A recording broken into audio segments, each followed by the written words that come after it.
अगर दे सकते हो पूरा बासर गांव हमारे दादा गुरुजी की जन्मभूमि है तो बस यही दे दीजिए।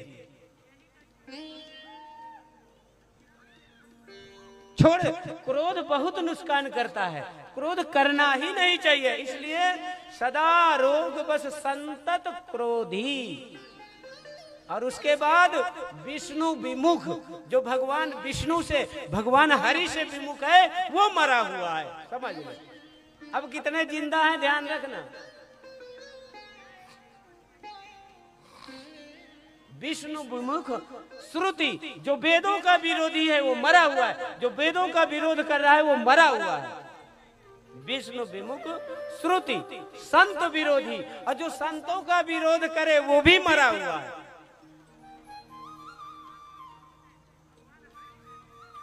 विष्णु विमुख श्रुति संत विरोधी। और उसके बाद तन पोषक, जो अपने ही तन के पोषण में लगा हुआ है और संसार का कोई परमार्थ नहीं कर रहा है, ऐसा व्यक्ति भी मरा हुआ है। तन पोषक और निंदक, जो दूसरे की निंदा करे, ध्यान से सुनना माताओं, तुम जरूर सुनना, जो दूसरे की निंदा करता है वो मरा हुआ है। इसलिए आपकी कोई निंदा करे तो समझ लो वो मरा है। उसको जल छोड़ो, चंदन चढ़ाओ, गुलाब चढ़ाओ, क्योंकि मरे से कोई लड़ता है क्या? उसको तो पीताम्बरी, फूल, माला सब आदमी चढ़ाता है ना। उसी तरह अगर कोई कहे कि वो आपकी निंदा कर रहा था तो समझ जाओ वो मर गया। इसलिए आज के बाद जिंदा रहना, अगर किसी की किसी ने निंदा करी वो मर गया। तन पोषक निंदक अग खानी, जो पापों का ही भंडार है, ऐसा व्यक्ति भी मरा हुआ, ऐसा व्यक्ति भी मरा हुआ है। अब देख लेना कौन कौन जिंदा हो। हमको तो नहीं लग रहा कि हम जिंदा हैं, बाकी का पता नहीं। लेकिन इन 14 प्रकार के मरे हुए प्राणियों को कौन जगाता है? राम कथा सजी है? आप लोग सुबह सुबह मंदिर जाते हैं, दर्शन करते हैं तो ब्राह्मण देव या पुजारी जी चरणोदक देते हैं तो कहते हैं ना, अकाल मृत्यु हरणम सर्व व्याधि विनाशनम विष्णु पदोदकम पीयूतम पुनर्जन्म न विद्यते, होता है ना महाराज जी। इसलिए अकाल मृत्यु क्यों न हरता है? ये जो हम काम क्रोध लोग इनमें जो मरते हैं, ऐसे जो लोग हैं, उन सब लोगों के लिए साक्षात संजीवन बूटी है रामचरितमानस।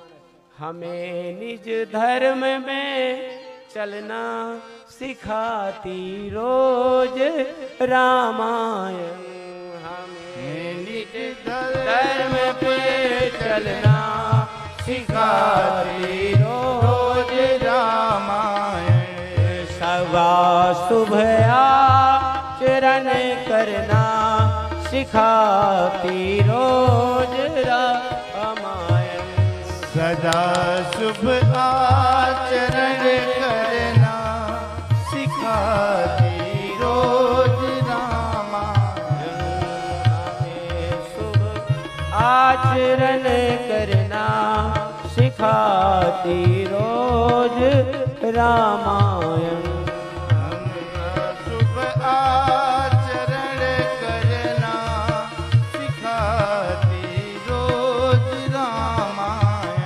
बोलिए राघवेंद्र सरकार की। इसलिए मरे हुए हैं। तुलसी बाबा ने 7 कांड में इस ग्रंथ को लिखा है और सबसे पहला बाल कांड में श्लोक है, वर्णा नाम अर्थ संघा नाम रसा नाम छंद श्यामपि मंगला नाम चकरतारो बंदे बाणी विनायको। ये पहला श्लोक सातों कांडों का प्रतिनिधित्व करता है। कैसे? वर्णा नाम, भगवान ईश्वर तो आवरण है। क्यों पंडित जी, आप लोग वेद पढ़ते हो, हमने तो मार्केटिंग की गीता पढ़ी है, MBA की है, तो हमको तो थोड़ा इसमें होता है।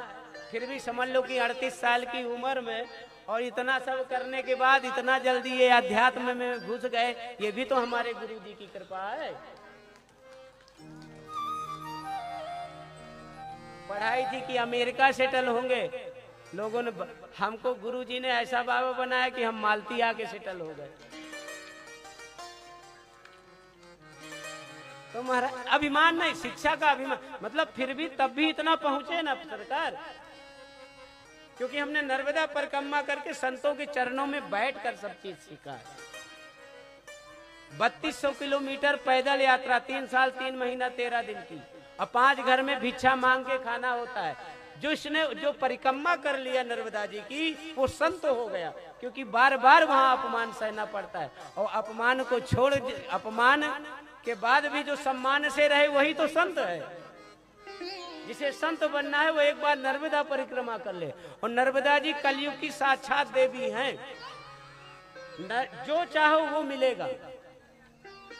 जितने बैरागी संत मिलेंगे सब नर्मदा किनारे मिलेंगे, क्योंकि लिखा है तप कुर्वन्तः रेवः तटे मरण जाह्नवी तटे। गंगा के किनारे का मरना श्रेष्ठ है और भजन नर्मदा किनारे।